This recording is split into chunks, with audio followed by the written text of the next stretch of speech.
Cześć! Z tej strony Niko i Iza. Ci, co nas znają, wiedzą, że spędzamy ze sobą praktycznie 24 godziny na dobę. Jesteśmy podróżnikami i od 8 lat jeździmy razem po świecie.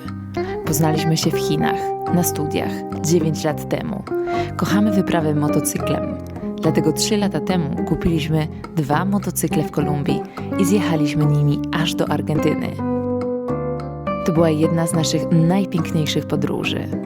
Mamy tę samą pracę i śmiało można by powiedzieć, że mamy takie same hobby. Perfekcyjna para? Raczej nie. Po wielu tygodniach przebywania razem zawsze mamy siebie troszeczkę dość. Zwłaszcza teraz, kiedy od 5 miesięcy mieszkamy w naszym domu w górach i trzeba zajmować się bardziej przyziemnymi sprawami i codziennymi obowiązkami, które do tej pory nas nie dotyczyły.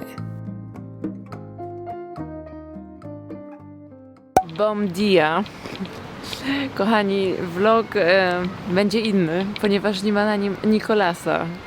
Także pojechałam na solo podróż.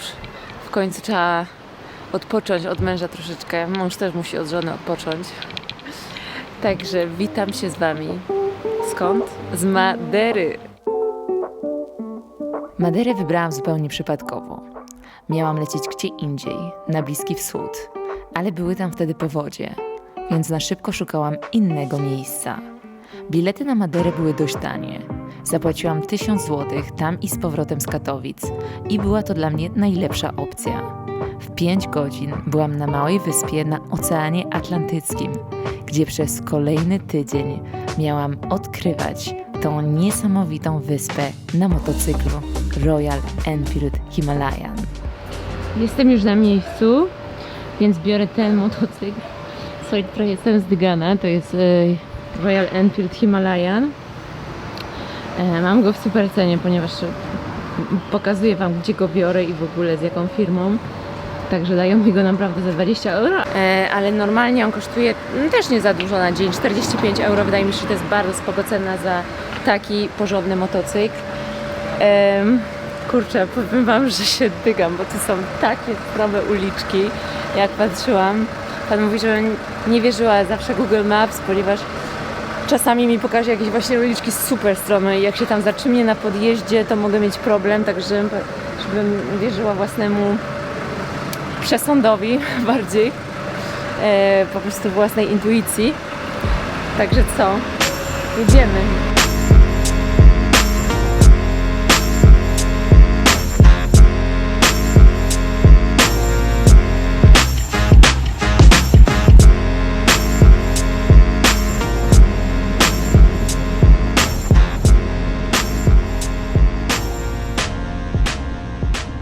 Pierwsze kilometry za mną. Powiem Wam, że jest stromo. Jest stromo. Boję się, jeszcze nie jestem przyzwyczajona do tego motocykla, ale daję radę spokojnie.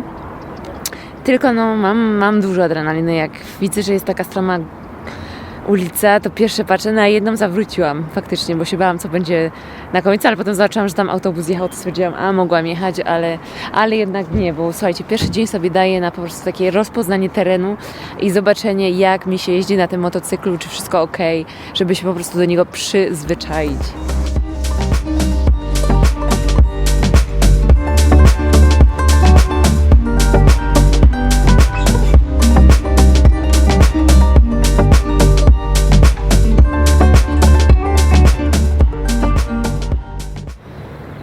Kolejny przystanek na drodze. Powiem Wam, że ja ogólnie to jadę przed siebie, nie mam na Google Maps mapę do hotelu i tylko jadę drogą do hotelu.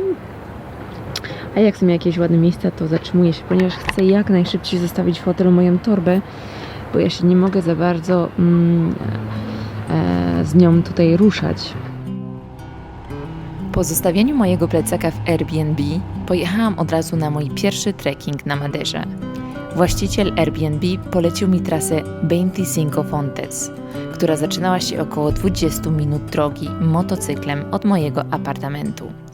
Bez zastanowienia się pojechałam tam, nie wiedząc, że w ciągu 20 minut z 0 metrów nad poziomem morza wjadę na 1300 i pogoda zmieni się diametralnie. Ścieżka do tych 25 wodospadów jest bardzo prosta, także jest, bym powiedziała, no może nie dla wszystkich, bo tutaj się idzie w dół, czy jak idzie się do wodospadów, to idziecie w dół, ale potem będzie cały czas pod górę, ale jeśli nawet nie robicie żadnej aktywności fizycznej, to powinniście spokojnie tą ścieżkę przejść. 25 wodospadów to jeden z najbardziej turystycznych szlaków na Maderze, więc ja ogólnie nie polecam go Wam w ciągu dnia. Najlepiej przyjść tutaj bardzo wcześnie rano albo przed zachodem słońca. Wtedy na pewno będzie mniej ludzi. W ciągu dnia są tutaj tłumy, zwłaszcza Polaków, ale widoki są piękne. Czułam się trochę tak, jakbym była gdzieś w Peru, w wysokiej selwie. Brakowało mi tylko ruin inkaskich. Słuchajcie, Mato stoi, a najważniejszy kask jest. Nikt nie wziął kasku, a rękawiczki też są. Czyli jest bezpiecznie na Maderze. Ola, kochani, popatrzcie się, witam się z Wami z mojego pięknego pokoju. W końcu mam piękny pokój, gdzie mam taki widok z tarasu. Tam stoi mój motocykl, jest ok, wszystko. I jestem w takim miejscu.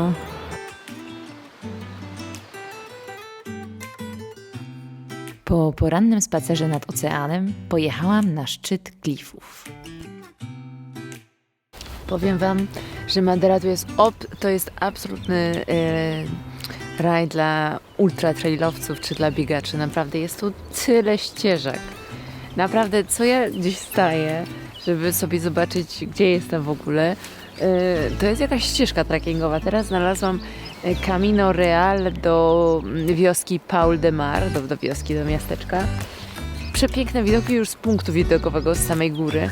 I się zastanawiam, czy tam iść, czy nie, ponieważ nie jadłam jeszcze śniadania, jestem tak głodna. A tam jest 1,5 godziny zejścia, a potem to trzeba wejść z powrotem 550 metrów w górę ostro, więc nie wiem, czy iść, czy nie iść.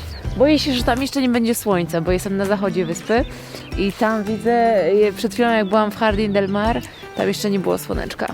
No powiem Wam, że przepiękny już ten szlak.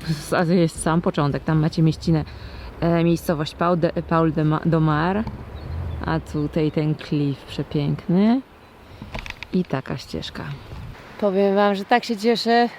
Wybrałam się w końcu tą drogą do Paul de Mar, do tego miasteczka bez śniadania, ale na tej drodze nie ma nikogo, a dla mnie to jest priorytet, żeby na ścieżkach trekkingowych było mało turystów, bo ja nie mam żadnej przyjemności, jak idą ze mną tłumy ludzi, tak jak to było wczoraj.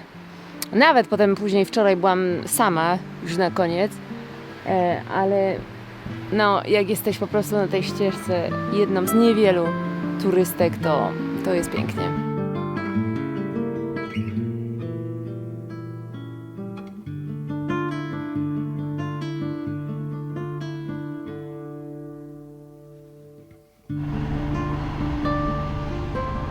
Prawo jazdy na motocykl zdobyłam, gdy miałam 18 lat. Zawsze podziwiałam kobiety na tych maszynach, więc ani przez chwilę nie wahałam się, by zrobić prawo jazdy na motocykl razem z tym na samochód. Powiem szczerze, że wtedy bardzo mało kobiet jeździło na motocyklach, więc zdanie egzaminu było stosunkowo proste. Motocykl to dla mnie przede wszystkim wolność, pewność siebie, adrenalina i wiatr we włosach. To właśnie na motocyklu czuję się najbardziej niezależna i choć nie wiem, czy to poprawne politycznie, to właśnie wtedy czuję się najbardziej seksowna, bardziej niż w sukience i szpilkach. Może coś jest ze mną nie tak, ale jestem pewna, że kobiety, które same jeżdżą na motocyklu, zrozumieją mnie doskonale. Gdy już byłam pewna, że potrzebuję samotnego wyjazdu, aby odpocząć od Nicolasa, wiedziałam, że musi to być coś związanego właśnie z motocyklami.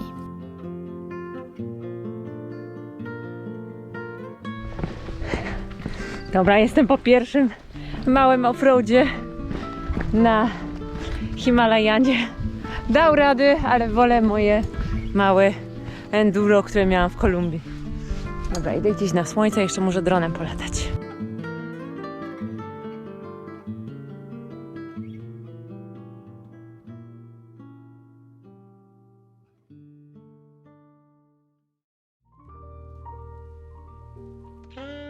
Kiedy moja żona szalała na Maderze, ja miałem wyjechać do Rumunii na sol wyprawę 4x4 z naszą Gypsy.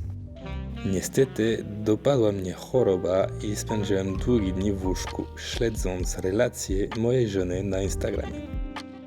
Mimo wszystko byłem szczęśliwy, bo po kilku dniach Iza zaczęła dzwonić do mnie coraz częściej. Stwierdziłem, że zaczyna tęsknić, co uznałem za dobry znak.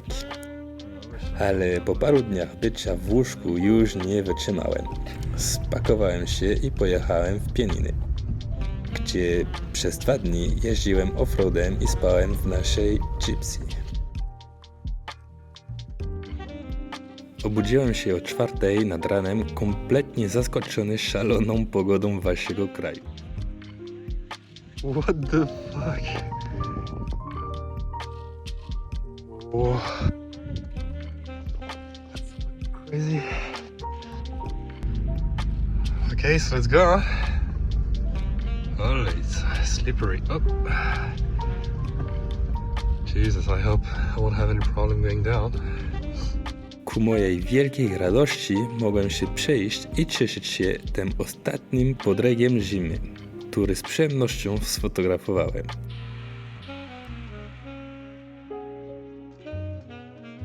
Po tylu dniach spędzonych w łóżku to naprawdę dobrze mi zrobiło.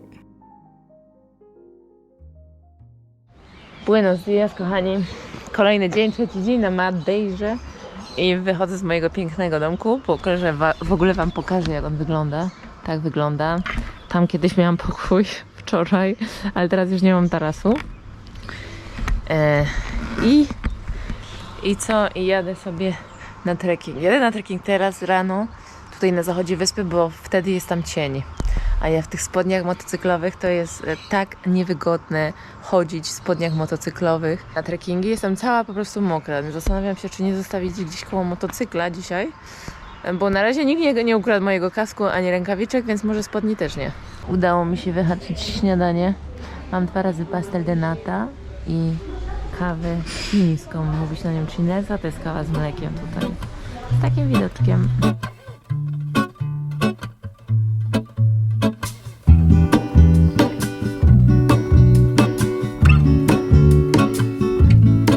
There is a life I lead in this city, hurrying to cup my tea. I can take what I need to get by. It doesn't make it easy. The other piece of my heart moves slow, somewhere in the great unknown. When I return from the afterglow.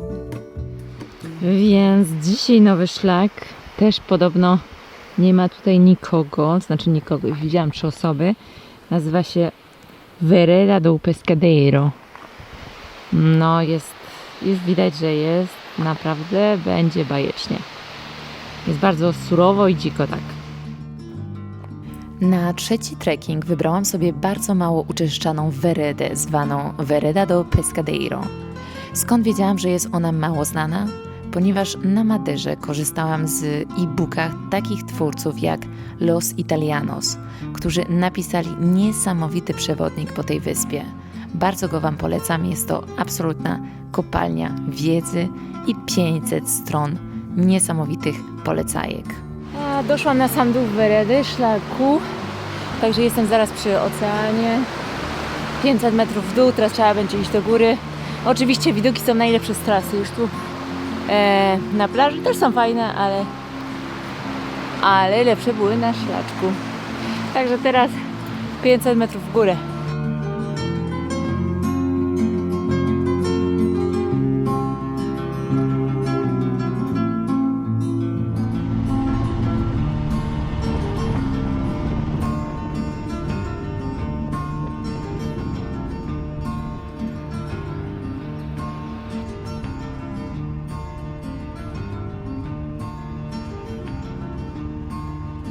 kochani, ja już kończę dzisiejszy dzień tym zachodem słońca.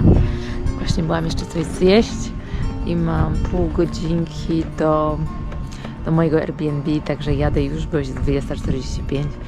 Także będę dzisiaj wcześniej w domu. Może coś jeszcze popracuję. Do zobaczonka jutro.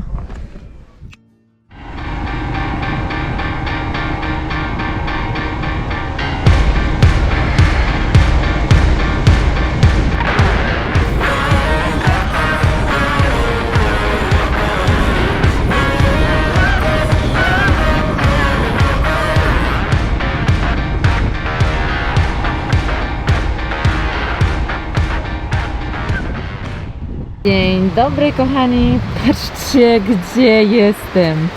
Ja się zatrzymuję co chwilę, bo to jest nieprawdopodobne jak ta droga jest piękna. Popatrzcie na tę górę. Dla mnie to jest cholera normalnie tak piękne jak droga do Machu Picchu. To jest niesamowite. Jest okropny wiatr, ale widoki zajebiste. Także jestem na szlaku, zaczynam czwarty dzień, bo jestem tu sama. Wam, że na razie te szlaki, co wybieram, są bardzo fajne, bo jest mało ludzi. Dla mnie to jest najważniejsze, żeby było mało ludzi. Nawet jak jest szlak przepiękny, a jest tłum ludzi, to nie, dziękuję. Masówka dla mnie już nie jest absolutnie żadną przyjemnością. Widzicie, nawet jak jesteście sami na Maderze, tak jak ja, ten szlak, no teraz te szlaki, którymi szłam, są bardzo dobrze oznaczone. Ja też sobie mam zawsze Maps.me, już ściągnęłam mapę, mam też All Trails. Pamiętajcie o ładowaniu, też o tym, żeby mieć ze sobą do ładowania w razie czego powerbank, bo to jest bardzo ważne, mi cały czas się wyładowują baterie.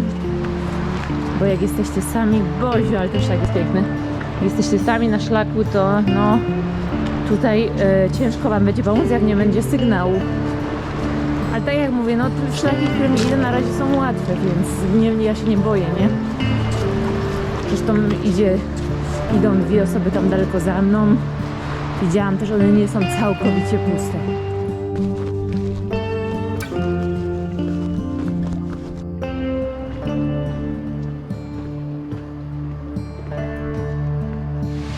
Dla mnie jedyny minus tego szlaku, na którym dzisiaj idę. Wow, w ogóle patrzcie na to.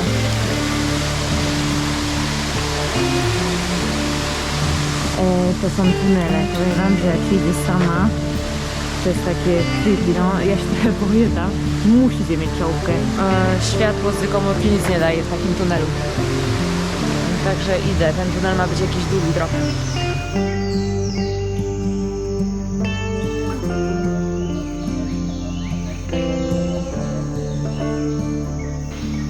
Powiem wam, że wow, ten szlak robi robotę. Teraz miałam długie podejście, ale te widoki to jest jakiś szał. Ten trekking był jednym z najdłuższych, jaki odbyłam na Maderze i uważam, że jest również najpiękniejszy. Na szlaku spotyka się niewiele ludzi, a widoki są absolutnie nieziemskie. Trasa prowadzi najpierw przez bujne, zielone lasy, a potem nagle przechodzi w ścieżkę na skraju góry, skąd rozpościerają się widoki na najwyższe i surowe szczyty Madery, które często są otulone chmurami. Na końcu trekkingu będziecie całkowicie mokrzy od wodospadów, których nie da się ominąć. Trzeba przejść pod nimi. Dla mnie to było jak z bajki.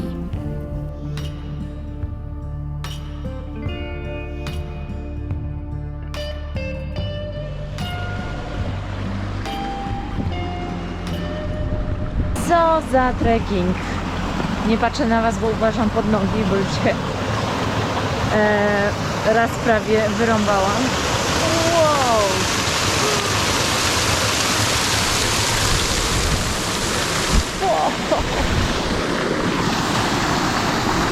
Patrzcie na to.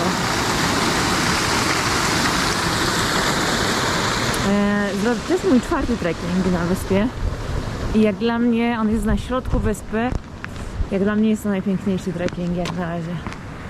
Dobra, kochani, ja już pojadłam. Zjadłam sobie taki mały tapas, co mi zupełnie wystarczyło. Bolo de caco, taki chlebek z ich mniejszy z czosnkiem. Zjesz go i jesteś po prostu full. I znowu kurtka na cały dzień była z kaskiem i nikt nie wziął, także jest.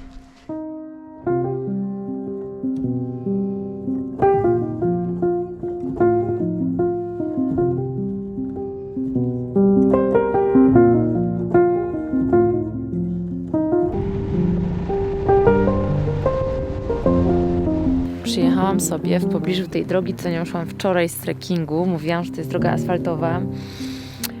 I po prostu ona była przepiękna i stwierdziłam, dlaczego tu żadne auta nie jeżdżą, dlaczego ta droga jest zamknięta. I okazało się, że jest zamknięta, bo tam po prostu na drodze było pełno kamieni, które spadały ze ścian ze ścian góry, więc po prostu była nieprzejezdna. Nawet ja sobie myślę, a tu jest taki przejazd dla motocykla, to może nim wjadę, ale nawet dla motocykla nie da się, jest zakaz wstępu. I dzisiaj sobie przyjechałam od drugiej strony właśnie tego zakazu i zobaczcie sobie teraz widoczki z drona. Wjechałam tutaj w taką uliczkę szutrową, taki off-road, żeby właśnie drona fajnego nagrać.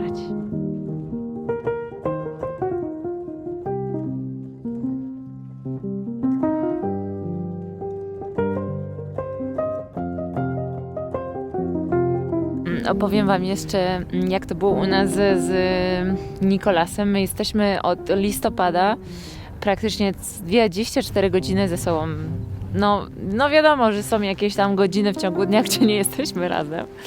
Ale tak to po prostu wszystkie noce, większość dnia jesteśmy razem, pracujemy w tym samym. Zawsze jak robimy gdzieś wyjścia w góry, to idziemy razem, bo mamy praktycznie to samo hobby.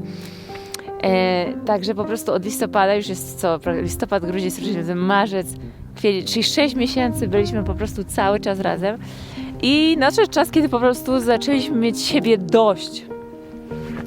Tak, czasami ma się siebie dość i to jest całkowicie normalne. Po prostu już wiecie, takie były wkurzanie się o małe rzeczy, o które w ogóle nie powinniśmy się wkurzać na siebie.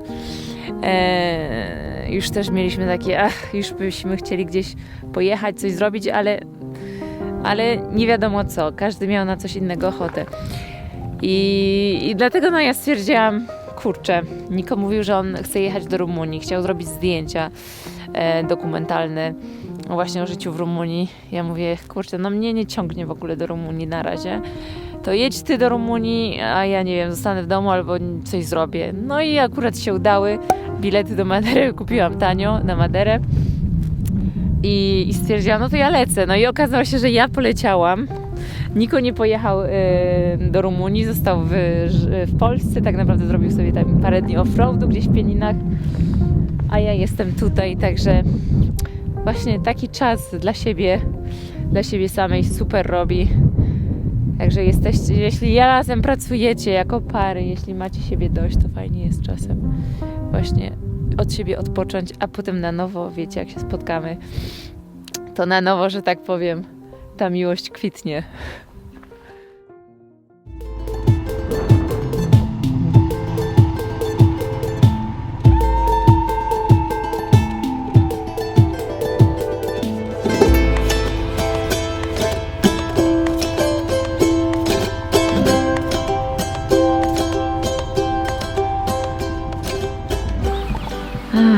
Kochani, jadę sobie teraz na najwyższy szczyt Madery.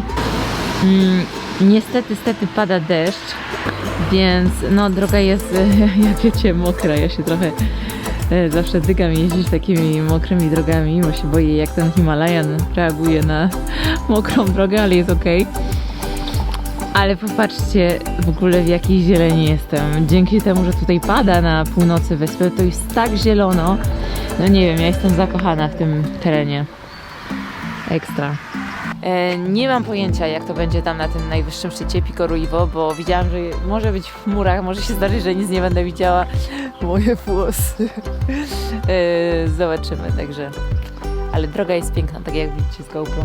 Chociaż widzę, że trochę GoPro mam od deszczu, bo deszcz padał, więc nie widać tak wyraźnie, ale widzicie jaka tu jest zieleń. Po prostu takie małe Hawaje, mimo że nie byłam na Hawajach, albo taki po prostu region Machu Picchu. Jakbym jechała po prostu motocyklem do Machu Picchu.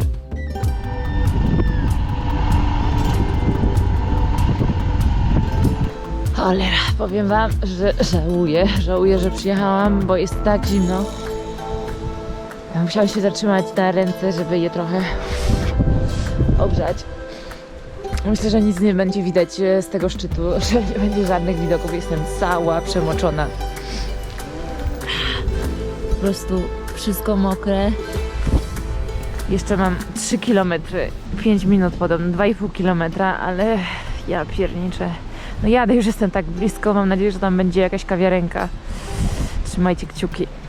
Oczywiście widoków żadnych nie miałam na najwyższym szczycie Madery, czyli na Pico Ruivo. Była mgła oraz deszcz, więc po wypiciu herbaty w schronisku zawróciłam i pojechałam na krótki trekking niedaleko półwyspu São Lourenço. Zobaczcie, jakie widoki na mnie czekały.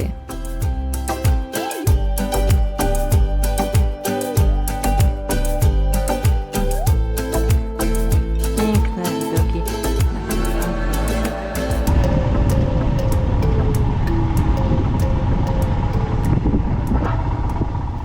To już końcóweczka tego dzisiejszego vloga. Nie wiem, czy zauważyliście, ale stajemy się coraz bardziej regularni. W tamtym tygodniu był vlog z Albanii, w tym tygodniu vlog z Madery. Ciekawe, co będzie za tydzień i czy nam się uda za tydzień zmontować kolejny vlog. I to wszystko dzięki Wam, bo pod ostatnim vlogiem z Albanii działo się tyle, tak nas zmotywowaliście, jest tyle komentarzy, tyle wyświetleń, że po prostu bardzo Wam za to dziękujemy. Nie spodziewaliśmy się w ogóle, że tyle będzie właśnie Waszych komentarzy i tak niesamowitych, tak długich, które naprawdę, no które wszystkie, naprawdę wszystkie czytaliśmy i to chyba po 2 czy 3 razy.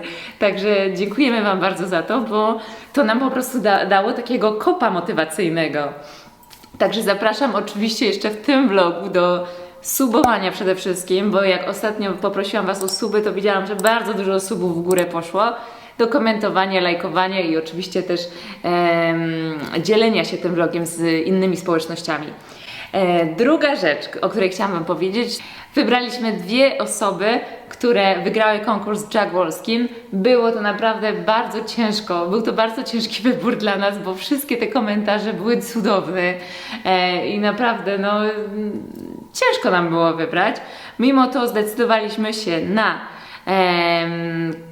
tutaj gadżety męskie idą do Micha Dybczak 4862 oraz do Dakinia Aleksandra 2674.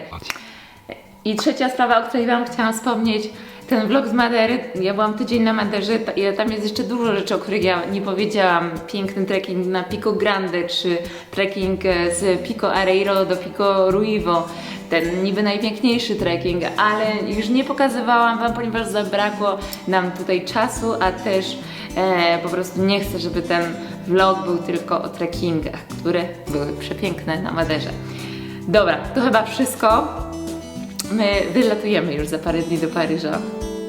Także gdzieś tam w przeciągu paru tygodni na pewno się vlog właśnie z Paryża pokaże.